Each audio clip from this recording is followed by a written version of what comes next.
رجب کے مہینے میں معراج کا واقعہ پیش آیا، تو معراج کے واقعے کے بارے میں ہمیں جاننا چاہیے، اس کی تفصیلات کیا کیا ہیں، اس کی تفصیلات کیا کیا ہیں ہمیں جاننا چاہیے۔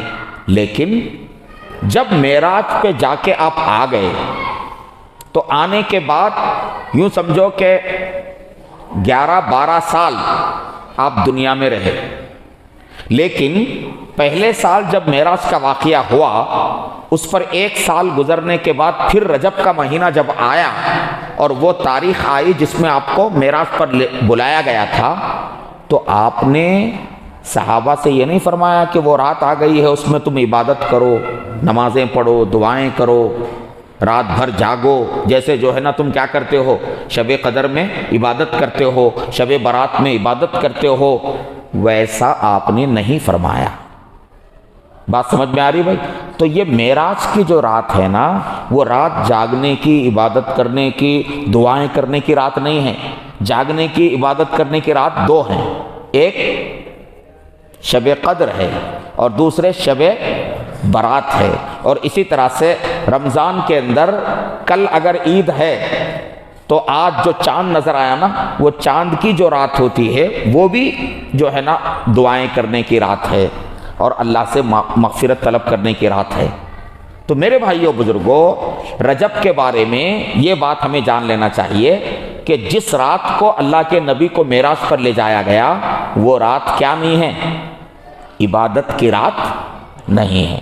اب اگر کوئی بندہ فرض کرو کہ اس رات کو کیا کرتا ہے؟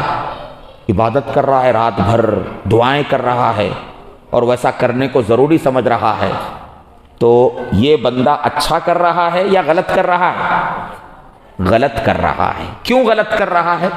غلط اس لیے کر رہا ہے کہ جس چیز کا اللہ نے حکم نہیں دیا، اللہ کے نبی نے کر کے نہیں بتایا، وہ کام ہم کر رہے ہیں۔ تو اسی لیے شروع میں نے عرض کیا تھا کہ رجب کے مہینے میں کیا قرآن حدیث سے ثابت ہے اور کیا ثابت نہیں ہے، وہ ہمیں کیا ہونا چاہیے؟ معلوم ہونا چاہیے۔ تو رجب کے مہینے میں ثابت کیا ہے؟ ثابت یہ ہے کہ یہ ایک محترم مہینہ ہے اور اس میں چاند دیکھ کر یہ دعا کرنا ہے اور رمضان کی اس کے اندر جو ہے تیاری کرنی ہے۔ بقیہ رجب کے مہینے میں کوئی عبادت والی خاص رات نہیں ہے۔ معراج کا واقعہ رجب میں ضرور پیش آیا، مگر اس میں کیا نہیں ہے؟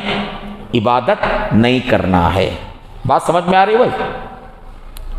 اب اگر کوئی بندہ فرض کرو روزانہ تہجد پڑھتا ہے رات میں اٹھ کر، تو وہ معراج کی رات کو بھی پڑھ سکتا ہے، اس کی ممانعت نہیں ہے، لیکن خاص طور پر شب قدر کی طرح، شب برات کی طرح اگر آدمی شب معراج میں بھی ویسا ہی کرنے لگے، یہ کیا نہیں ہوگا؟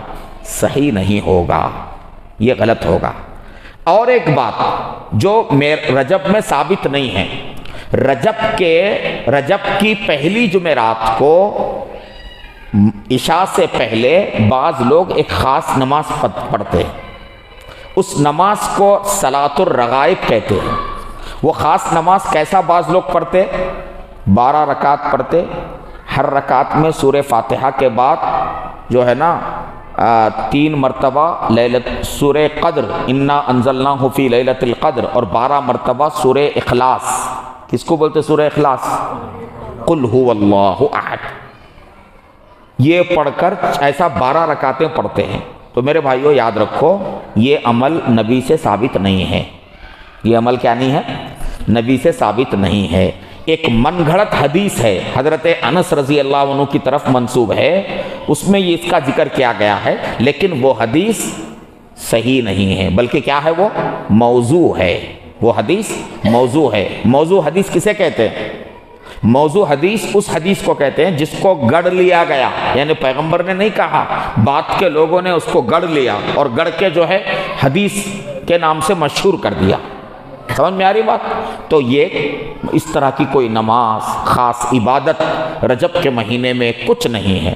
اسی طرح سے بعض جو ہے نا کیا کہتے ہیں، دین کا علم نہ رکھنے والے لوگوں کے اندر رجب کے کنڈوں کے نام سے بھی ایک رسم ہوتی ہے، اس کا کوئی تو ہے تعلق نہیں ہے دین سے، اسلام سے اس کا کوئی تعلق نہیں ہے۔ ویسی کسی رسم، ہر قسم کی رسومات سے ہمیں بچنے کا اہتمام کرنا چاہیے۔ بعض لوگ کیا کرتے،